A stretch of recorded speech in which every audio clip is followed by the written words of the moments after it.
हरे कृष्णा। चैतन्य महाप्रभु एक बार जगन्नाथपुरी में भगवान जगन्नाथ का दर्शन जब कर रहे थे तो उन्होंने जगन्नाथ जी को श्याम सुंदर रूप में पाया और उनको विरह हो गया अचानक से। वो जब सेपरेशन फील करने लग गए तो वो जब मंदिर से दर्शन करके आ रहे थे तो उन्होंने देखा कि सारे जो पर्वत है वो उनको अचानक से गोवर्धन, वो जो समुद्र है उनको यमुना नदी जैसी दिखने लग गई और वो विरह में टोटा गोपीनाथ मंदिर का जो एरिया है वहाँ पहुँचे, जहाँ की उनका बहुत प्रिय जो पार्षद है गदाधर पंडित वो उपस्थित थे। और उन्होंने कहा कि गदाधर पंडित, मैं कृष्ण के वियोग में तप रहा हूँ, कब कृष्ण मुझे मिलेंगे। ऐसे करके वो रो रो करके वहाँ पर ज़मीन खोदने लग गए और खोदते खोदते उनको एक मूर्ति प्राप्त हुई और उन्हें गदाधर पंडित को कहा, अरे अरे मुझे एक बहुत अमूल्य रत्न प्राप्त हो रहा है, देखो ये क्या है। और जैसे ही निकाला, चैतन्य महाप्रभु ने बड़े प्यार से उस मूर्ति को अपनी गोद में रखा और सहलाया और उन्होंने अपने प्रिय गदाधर पंडित से कहा, अरे गदाई, ये तो साक्षात भगवान है, क्या तुम इसे स्वीकार करोगे? मेरी इच्छा है कि इस विग्रह का सेवा तुम पर्सनली करो। बस गदाधर पंडित को और क्या चाहिए था, भगवान से उनको डायरेक्ट इंस्ट्रक्शन मिल गया और गदाधर पंडित तब से निरंतर भगवान की सेवा करते थे, बड़े प्रेम से और बड़े आनंद से। यही वो जगह है जहाँ चैतन्य महाप्रभु रोज गदाधर पंडित से श्रीमद् भागवतम का चरित्र सुनने आते थे। स्पेशली वो ध्रुव चरित्र और प्रहलाद चरित्र सुनते थे और कहा जाता है कि वो कई 100 बार इसी चरित्र को बार बार सुनते थे, इतना आनंद आता था उनको। गदाधर पंडित बोलते थे और वो सुनते थे।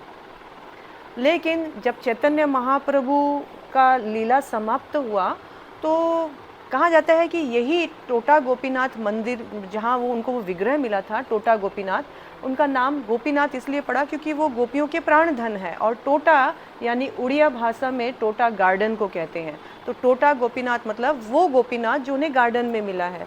तो जब चैतन्य महाप्रभु अपनी लीला समेट करके जा रहे थे तो कहा जाता है कि इन्हीं टोटा गोपीनाथ के जो नीज है वहाँ पर एक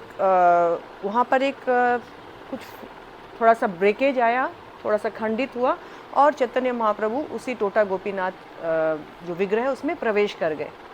अब क्या, चैतन्य महाप्रभु जब गए तो बहुत विरह हुआ, गदाधर पंडित रह नहीं पा रहे थे और ठीक से खाते नहीं थे, अपना ध्यान नहीं रखते थे, विरह में इतने झुलसे, इतने विरह अग्नि में इतने तपे कि अब वो यद्यपि 47 ईयर्स के हुए थे लेकिन वो काफ़ी बूढ़े जैसे हो गए थे। उनके शरीर में शक्ति नहीं थी, कुछ कैपेसिटी नहीं थी, ना वो भगवान को ठीक से माला पहना पाते, ना भगवान का ड्रेसिंग कर पाते, ना चंदन घस पाते।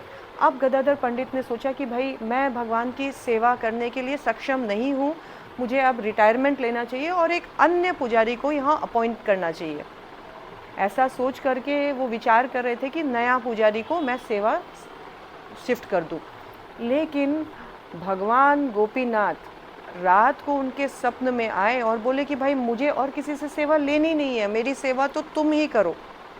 और सामने गदाई बोले कि देखो, आपकी सेवा करने के लिए मैं बिल्कुल कैपेबल नहीं हूँ, मैं कैसे सेवा करूँ, मेरा हाथ ही नहीं पहुँचता है आप तक, मेरे हाथों में बल ही नहीं कि मैं उठाऊँ।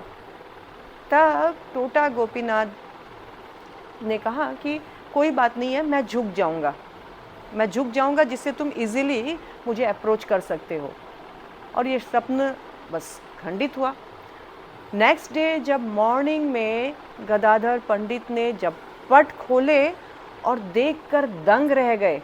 उन्होंने क्या देखा, जो विग्रह खड़े थे वह टोटा गोपीनाथ विग्रह अब सिटिंग पोजीशन में आ गया है, हाथ में ऐसे बंसी धारण करके पद्मासन में गोपीनाथ उनसे सेवा लेने के लिए अपना रूप चेंज कर दिए, अपना फॉर्म चेंज कर दिए। अब हम देख सकते हैं कि भगवान भक्त वत्सल है, भगवान भक्तों के हाथ में कठपुतली के रूप में कार्य करते हैं, भगवान भक्तों के लिए कुछ भी कर सकते हैं।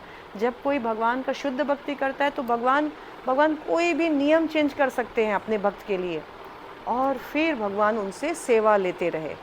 तो ऐसा कई बार हुआ है कि डेटीज़ ने अपने भक्तों के साथ रेसिप्रोकेट किया है, जैसा हम राधा रमन के मंदिर में देख सकते हैं, जैसा हम साक्षी गोपाल के कथा में देख सकते हैं। तो ये कोई साधारण बात नहीं है। हमें ये जानना होगा कि ये विग्रह जो है साक्षात भगवान है। विग्रह नाही तुम्ही साक्षात ब्रजेंद्र नंदन।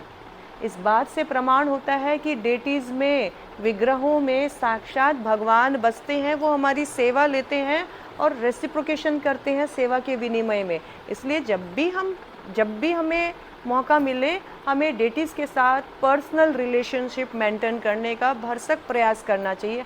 हमें मंदिरों में जहाँ प्राण प्रतिष्ठित विग्रह है अवश्य जाना चाहिए, अवश्य उनके लिए कुछ रेगुलर सेवा करनी चाहिए, जिससे भगवान और भक्त का जो संबंध है और घनिष्ठ हो। क्योंकि भगवान का यहाँ डेटी फॉर्म में आने का और कोई रीज़न ही नहीं है।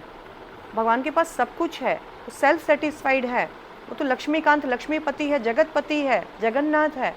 लेकिन फिर भी भगवान विग्रह रूप में आ रहे हैं हमारे पास, क्योंकि भगवान चाहते हैं कि हम उनके साथ पर्सनल एक रिलेशनशिप मेंटेन कर सकें।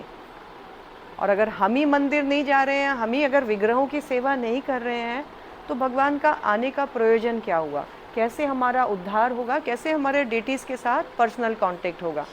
सो मंदिर जाइए, भगवान की सेवा में लगिए, और इन विग्रहों के अद्भुत, ये जो हम कथाएं सुन रहे हैं, लीलाएं सुन रहे हैं, इससे अद्भुत एक लेसन मिलता है कि भगवान रेसिप्रोकेट करते हैं, लेकिन हमें वैसा पात्र होना चाहिए। Hare Krishna. Thank you for listening.